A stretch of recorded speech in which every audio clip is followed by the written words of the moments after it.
today I'm thinking about taking some more forest photography.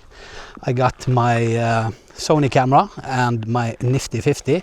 It's a 50mm from Sony 1.8. So the idea today is to test it out. I bought it a long time ago, but I haven't been using it very much. I did one video in the city. The link is here if you want to see that. I tested it out in different scenarios. But today I think I'm gonna try it in forest photography, also by the ocean side, see what I can make out of that. And there's also a mountain passage, a dark mountain passage, and I think I'm gonna try to create some photo there, maybe with me or without me, I don't know. So now we're entering the forest, and I'm also testing out the DJI Action 4 in semi-auto mode. I have the shutter for 200 to 8000 auto, and I have the ISO between 100 and 800 because I go in and out of forest to open scenery. So it's going to be interesting to see how it handles that. I'm filming in 60 FPS and yeah, normal color mode. I've been doing this for a while now, so I'm getting tired of setting everything to manual and have full control. I want to have it easy. I have a Pocket 3. I'm actually preferring now to use the action camera and with no ND filters. So that was a little bit about what I'm filming with. Yeah, so let's move on, see if we can find some nice photos, and the photos is coming up as long as we, not as long as we walk the trail. Here I think we have our first subject. It's a wooden portrait, and 50mm, the Nifty 50 is an excellent portrait budget lens. If you want to buy your first lens after your kit lens, try the 50mm and you're not going to be disappointed. So I'm going to shoot that one, take a test.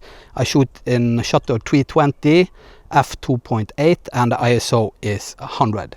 So we're going to shoot and see how the photo comes out.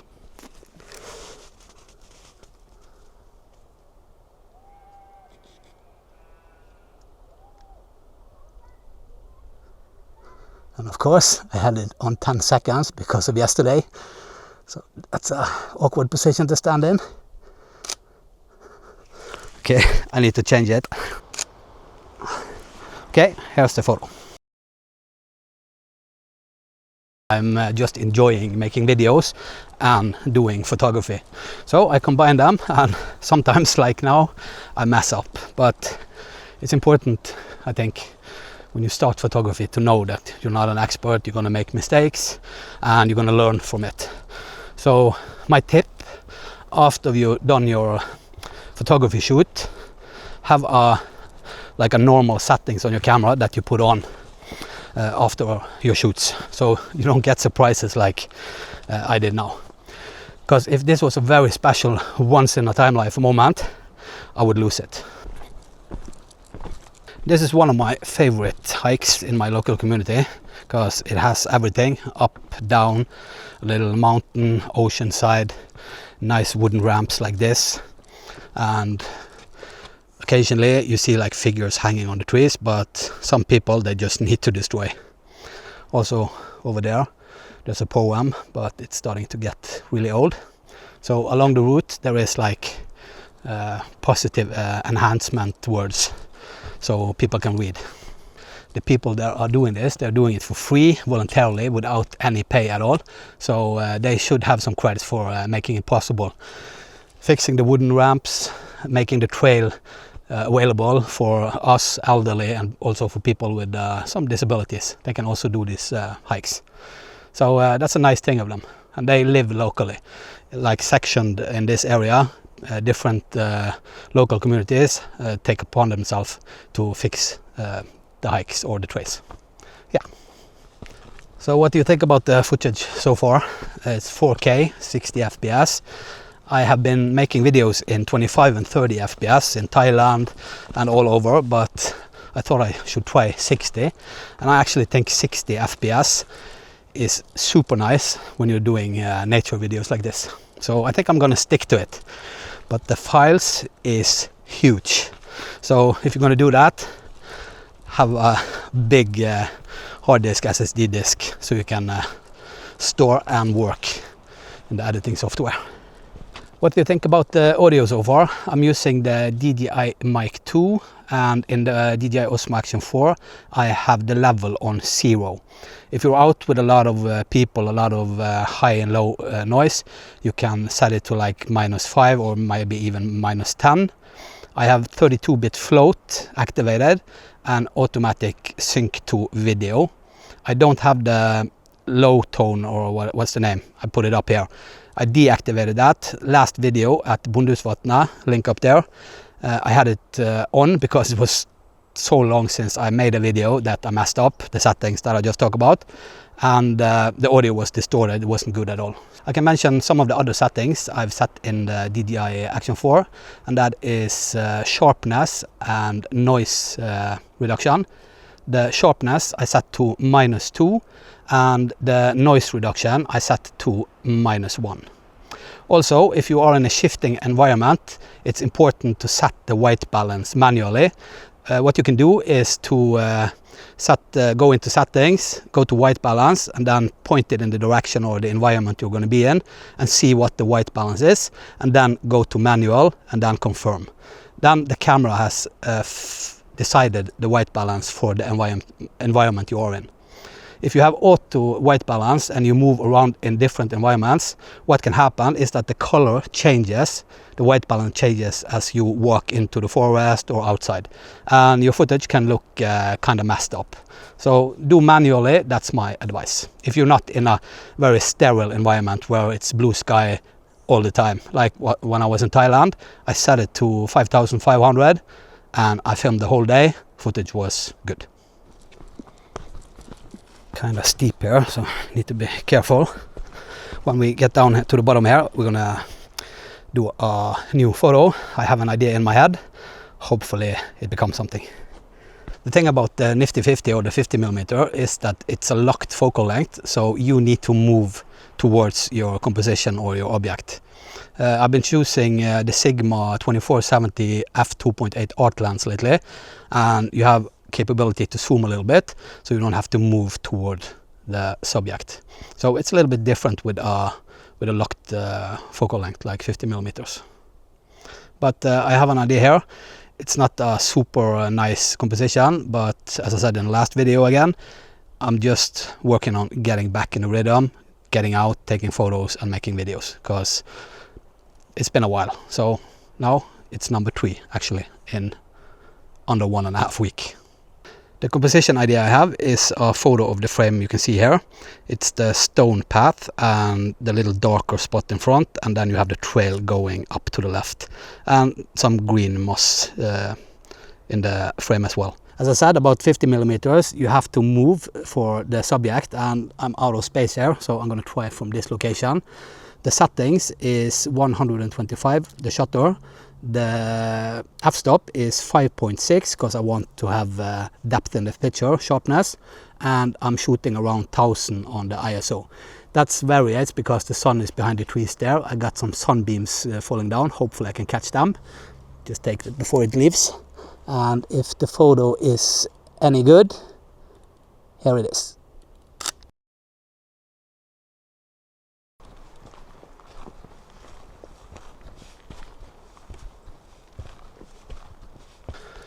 One of the things I've heard about the 50mm is that the sweet spot is between 5.6 and 8 when it comes to the f-stop.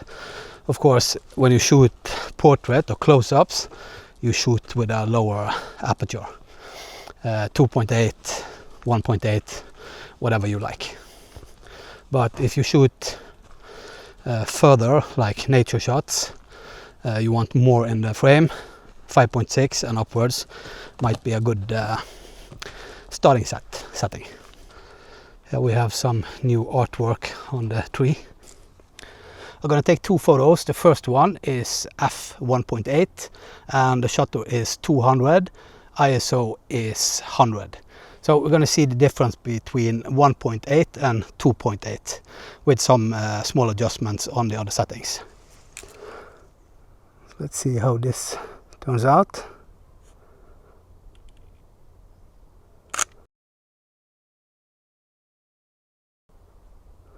And then I'm going to change the f-stop to 2.8.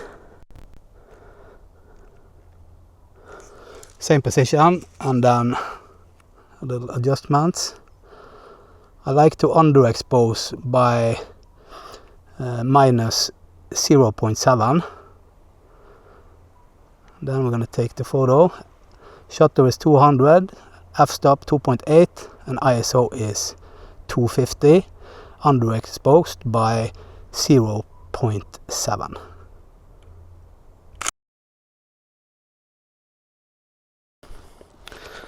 So what do you think about the photos? You like the sharpness, the compression, the look of the 50mm? As I said, you have to move a lot. It's not like 24-70 where you have a little leeway when you are set in a position. But it's a budget lens. After the kit lens, the 50mm is actually one of the lenses I would recommend to try.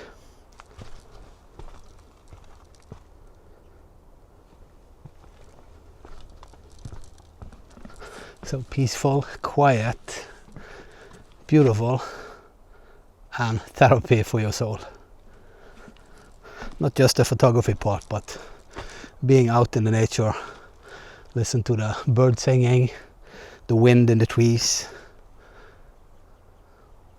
Absolutely amazing. I got a little idea before we move on. The walk over there and me in it, test the 50mm, see how the photo is with a person in it. And the way I'm going to do it is to put down the bag on the spot where I'm going to sit, do a manual focus with the camera, put the timer on, run over, sit down, remove the bag, and then hopefully it managed to capture the moment. So I have the tripod with me. I'm going to set it up, and then hopefully it's going to be an okay photo. I don't like to take photos of myself. I prefer taking photos of others. But for the test, I'll do it. Okay, you ready? I've set up the camera. You can see the position I'm going to put myself in. Now I just need to run over, push the button, and get in position. So let's see how that goes. Okay, I've set up the composition. I've focused on the bag, so hopefully now the picture will be good. All I have to do is push the button and run over, remove the bag, and we will see how it turns out.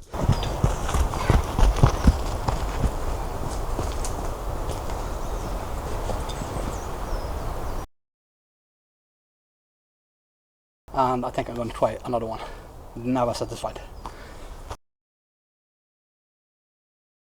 The first one was f5.6 and the second one was f8. Between 5.6 and 8 is the sweet spot for the 50mm. So we can see now how it looks when there is a person in it. I think this is the next photo. You can see the path here, and you can see the shadows and light is playing with each other along the trail, and it's a leading line because it goes like forward to the horizon there. So I'm going to try to capture one here. I need to charge my DJI Osmo and my battery on the DJI Mic 2. Luckily I have a good power bank with me, and that's a good tip. Bring that if you're out filming with your action camera or taking photos. It's really irritating when you run out of battery. So 20,000 is mine, and 35 watt or something like that. I'm not into this, but it charges really fast. I shot this photo in f2.8 just to see how the photo turns out. The shutter was 500 and the ISO was 100. I always try to keep the ISO as low as possible. And another thing, when I shoot with a camera, I use flexible spot when I take my photos most of the times, because you get a small dot that you can move with the joystick, and you can set it to a distance or to an object that you want to take a photograph of. I'm gonna take a portrait photo of that one. Need to have a higher shutter because the hair is moving, or else it's gonna get blurry. So we're gonna see how that turns out. I shot that photo in f2.8. The shutter was between 500 and 800 on the different photos, and the ISO is 100. I always try to keep the ISO as low as possible to avoid noise in the photo. There was also movement in that photo because of the hair was moving around, and if you have moving objects and you want to freeze it, you need to raise the shutter to freeze the movement.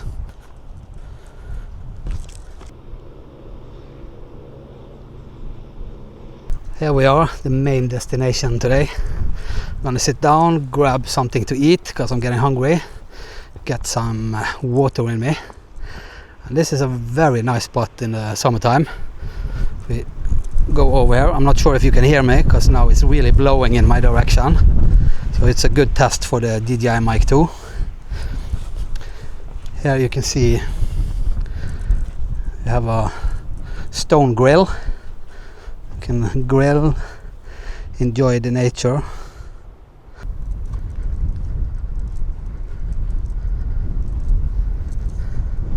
I'm still able to wear only a t-shirt almost mid-September. That's amazing. That's good. I have a jacket with me in case something happens to me. I need to stay warm or just gets cold.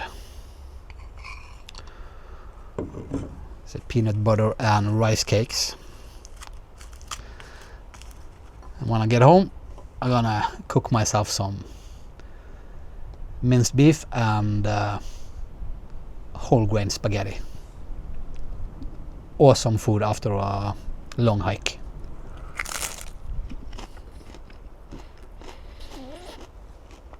Interesting to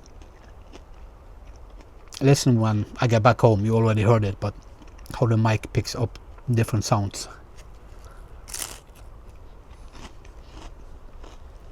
I'm not sure if I was lucky or not, but when I was in Bangkok in February, March, I had the mic like this and I was walking in the streets of Bangkok, and if you know the traffic there, it's chaotic. Loud, a lot of cars, honking, people walking, everything, a lot of noise.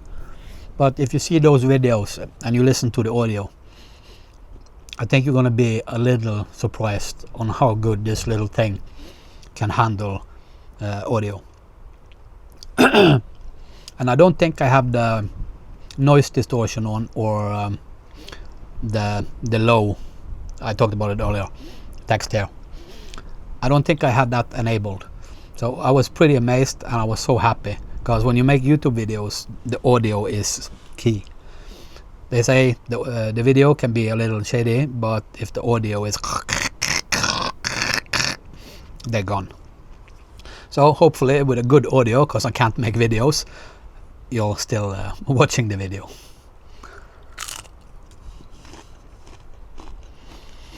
Yeah, I'm gonna finish and then we're gonna go down to the ocean side to see if we can find something to take a photo of.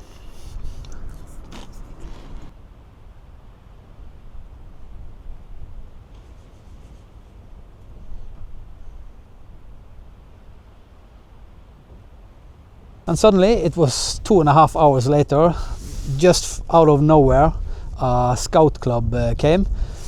I think 30, 40, 50 kids with grown-ups filled the area here, had a nice barbecue, grilled some sausage and stuff like that, and enjoyed. So finally peace and quiet, but it was okay. Nice to have some company. Had a good talk with some of the grown-ups. So now I'm gonna continue before the light disappears totally. I'm gonna do some photos in the area around here. I saw some flowers up in the area up there, and I'm gonna take a picture of this scenery with this one and the bench over there.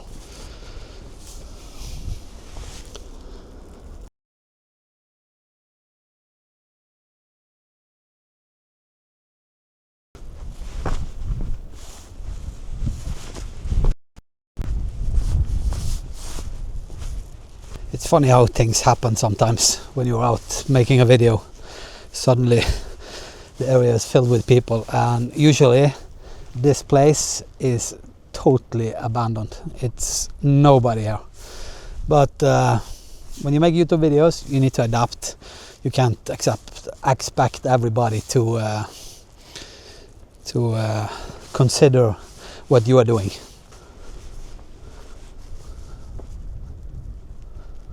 That's kind of nice.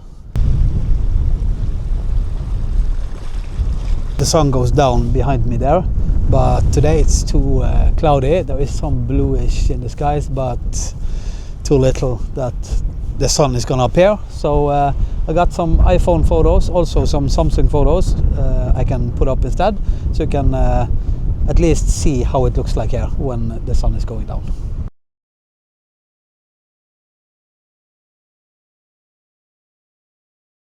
I think I'm gonna capture some photos of the stones here behind me.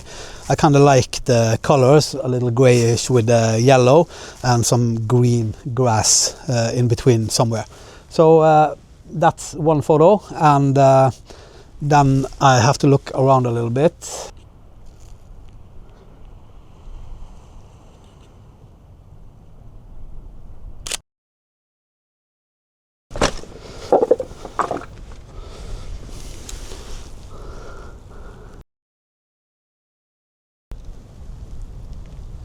I'm shooting in f1.8, and then we get to see the quality of the 50mm with a blurry background and diffused hazed skies. As I said earlier, don't be afraid to fail, and just take the photo, and when you get back home, that's a point I haven't been talking about, that you have a little screen, or you look in here, and you don't really see the photo before you get home. And if you have like a real photo or video editing monitor, then you really see the quality of the photo. So take chances and don't always trust what you see in the camera. Take it when you get back home. We're gonna try to go into the passage. It's pretty dark now, so I'm not sure if the action camera can handle it. But anyways, it's interesting to see how it copes. And I have like the semi-auto, and I maxed it to 800 today. So I guess it's gonna be too dark.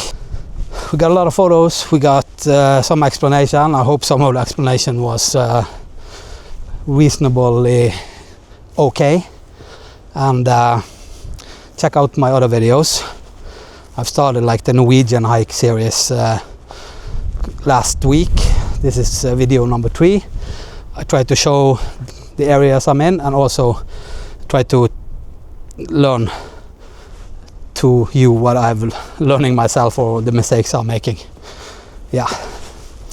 So I think we're gonna call it the quits here, and I hope you enjoyed it. I hope you got to see the photos as an opportunity to decide if the 50mm is something that you would like to buy or try. And as I said, I have a video that I took in the city, a lot of photos, many portraits, close-ups, cars, stuff like that. You can check that out and see how the 50 measured out there. Yeah. Okay, now I start to babble, as I always do in these outros, so I'm not gonna say anymore. Bye.